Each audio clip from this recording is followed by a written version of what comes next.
Nintendo ဆိုတဲ့ game set ကိုတော်တော်များများတီးပြီးသားပြီဖြစ်မှာပါဒါပေမဲ့တော်တော်များများ Nintendo ပေါ်က game တွေကိုဖုန်းမှာဆော့လို့ရတယ်ဆိုတော့မသိကြပါဘူး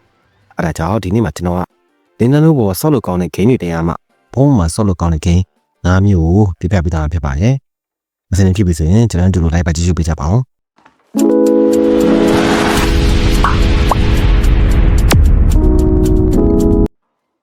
နံပါတ်1အနေနဲ့က Super Mario Odyssey ပါမာရီယိုက Princess Peach နဲ့သူ့ရဲ့ရန်သူရောဘောဆိုင်မင်္ဂလာပွဲကိုတားဆီးဖို့ကဘာနှောက်ကိုစစားကနေထွက်မှာပါဇလန်ကတော့ဖန်တီယာရှိနေပြီဆိုပေမဲ့ gameplay ကတော့ချက်ပဲ game နဲ့မှမတူဘဲနဲ့ gameplay တွေ mechanic တွေ state ခုနဲ့တခုချာမှာရောက်လာတဲ့ ball တွေတက်ကတာလေးဆက်လို့စားတာတခုဖြစ်ပါတယ်ကိုဖုန်းမှာစနတ်တကွန်855ဒါမှမဟုတ်860လောက်ရှိလို့ရှိရင်ဒီ game ကိုစဆိုလို့ရပါပြီအော်ဒါနဲ့စကားမဆက်ဒီနေ့နေ့စကင်းတွေအကုန်လုံးက offline မှာဘယ်လိုဆော့မလဲဆိုတော့ကျွန်တော် video ရဲ့နောက်ဆုံးမှာဖော်ပြပေးထားမှာဖြစ်ပါတယ်game file site တွေကနည်းနည်းများရဲဆိုပေမဲ့လည်းကျွန်တော်ဒီမီးပြတ်တဲ့အခါ web နဲ့များတဲ့အခါဆိုလို့ရှိရင်ဒီ Nintendo စကင်းတွေကိုဆော့ပြီးတော့ easy ချိလို့ရပါတယ်ဒီgame က game အနေနဲ့ကတော့ Now Distributed Ultimate Ninja Strong Connection ဖြစ်ပါတယ်ကျွန်တော်ဒီ game ကိုတော်တော်လေးသဘောကျမိတယ်ဘာလို့လဲဆိုတော့ကျွန်တော်ကိုယ်တိုင်ကလည်း Now Do fan ဖြစ်နေတဲ့ကြောင့်မလို့ဒီ Now Do စကားရဲ့ဒီ Now Do တိကနေပြီးတော့ forward တီကိုအကုန်လုံးကို slow နေနဲ့ဆော့ရပြီးတော့ဒီ1/1 PP 3/3 PP အဲ့မျိုးတက်လိုက်ရတဲ့တခြားမလို့ဒီ game လေးကိုကျွန်တော်မကြခဏဆော့ပြတယ်တော်တော်လေးကောင်းတဲ့ game တစ်ခုပါအဲမှာပါတဲ့ combo တွေဒီကျူးစုတွေအကုန်လုံးကကြောင်းကဒီကြပြီးတော့ဆော့ရတကယ်ပျော်စရာကောင်းတဲ့ game တစ် game ပါဒီ game နဲ့အရှိရ Mario game လို့ပဲ offline ဆော့ရပြီးတော့ Mario game တော့တမမများဘူး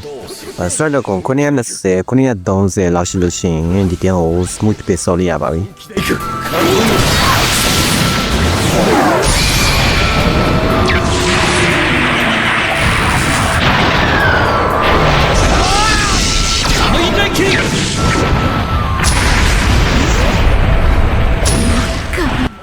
တတိယမြောက် game အနေနဲ့ကတော့ Mario Kart 8 လပ်ပါ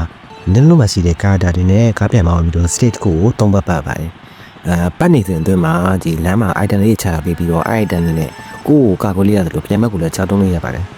ဒီ game ဆိုလို့ရှိရင်ခန်းစားချက်2မျိုးရမှာပါတခုကတော့ပျော်ပြီးတော့တစ်ခုကတော့ဒေါသထွက်ရတာပေါ့နော်ဘယ်လိုဒေါသထွက်ရလဲဆိုတော့ဒီပထမရက်ကနေတထွာလောက်လူတော့မှာနောက်လူကချတုံးမှုကြောင့်ဒုတိယအနေနဲ့ခဏခဏချန်ခဲ့ခိုက်တယ်ခဏခဏပြမှာမလို့ဒီ game လေးကိုစမ်းဆော့ကြည့်တင်ပါတယ်ဒီကနေ့ဆိုမှဆိုလို့ရှိရင်တော့ Snapdragon 860 890နဲ့အထက်ရှိမှာကောင်းအောင်ဆော့လို့ရမှာပါအဲ့အောက်မှာဆိုလို့ရှိရင်တော့လည်းလေးရေပေါ့နော်ကျွန်တော်တို့မှဒီ game ကိုစမ်းဆော့ကြည့်တဲ့အခါမှာအပြေက20 25အဲ့လောက်ကြာပဲရတယ်ဆိုတော့ဒီ Snapdragon 8 Gen 1 8 Gen 2အဲ့လောက်ရှိလို့ရှိရင်တော့ဒီ game ကိုကောင်းအောင်ဆော့လို့ရပါတယ်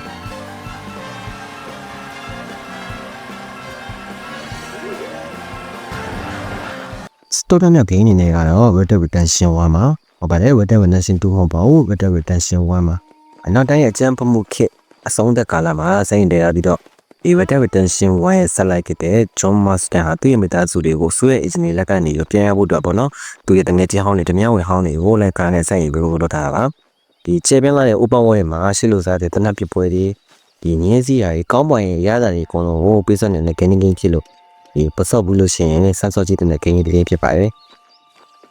ဒီ game ကိုဆော့ရမယ်ဆိုလို့ရှိရင်အနည်းဆုံးSnapdragon 860နဲ့890အထက်ရှိလို့ရှိရင်ဒီ game ကိုစဆော့လို့ရပါပြီဒီအဲ့ထက်နေမယ်ဆိုလို့ရှိရင်ပေါ့နော်ဒီ game ကနည်းနည်းလီးမယ်ပေါ့ထင်မယ်အားကြောင့်မလို့အဲ့ထက်များမှအဆင်ပြေပါပဲဘိုးပိုင်းဆော့ခဲ့တဲ့ဒီကောင်းဝိုင် game ကိုဖုန်းမှာအတူဆုံးဆော့ကြလို့ရှိရင်တော့ဒီ game တစ် game ရှိမယ်ပေါ့နော်ဒီ Red Dead Redemption 2ကဖုန်းမှာဆော့လို့မရဘူးမဟုတ်ဘူးဆော့လို့ရတယ်သူကတော့ clock game နဲ့ဆော့မှာ internet လုံးမယ်ဒါစင်ကြီးပြရမယ်ဒါတော့ internet မလို့ free ဆော့လို့ရမယ်အဲ့လိုမျိုးကွာတာပေါ့နောက်ဆုံးအနေနဲ့ game ကတော့ Pokemon Legends Arceus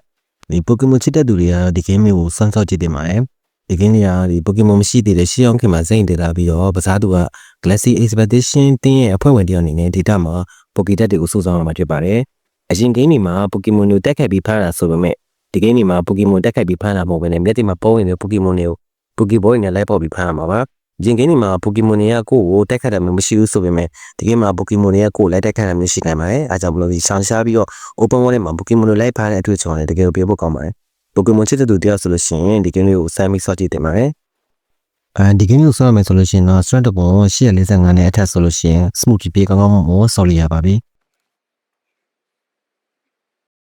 ဒါတော့နေရာလုံးမှာရှိတဲ့ game ကောင်းလေးတွေထဲမှာဘုံမှာဆော့လို့ကောင်းတဲ့ game 5 မျိုးကိုပြပြပြီးတော့ဖြစ်ပါတယ် နောက်နေ့တွေမှာလည်းဒီတက်ကောင်းတဲ့ game လေးကိုပြပြပြီးမှမို့လို့ channel ကို subscribe လုပ်ပြီး notification bell လေးကိုနှိပ်ပေးခဲ့ဖို့တောင်းဖို့လိုက်ကြရဲအဲဆိုနောက်နေ့မှတွေ့ကြတာပေါ့နော်အရင်ဆုံးအနေနဲ့ဒီ application တစ်ခု download လုပ်ရပါမယ်download ဆိုပြီးလို့ရှိရင်ဒီစာရှိပါဆိုတဲ့ app လေးဝင်ပြီးလို့ရှိရင်တောင်းသမျှ file တွေအကုန်လုံး download လုပ်မှရှိပါတယ်ကျွန်တော်ကတော့ run ဆိုတဲ့ folder လေးစောက်ပြီးတော့အဲ့ဒီမှာ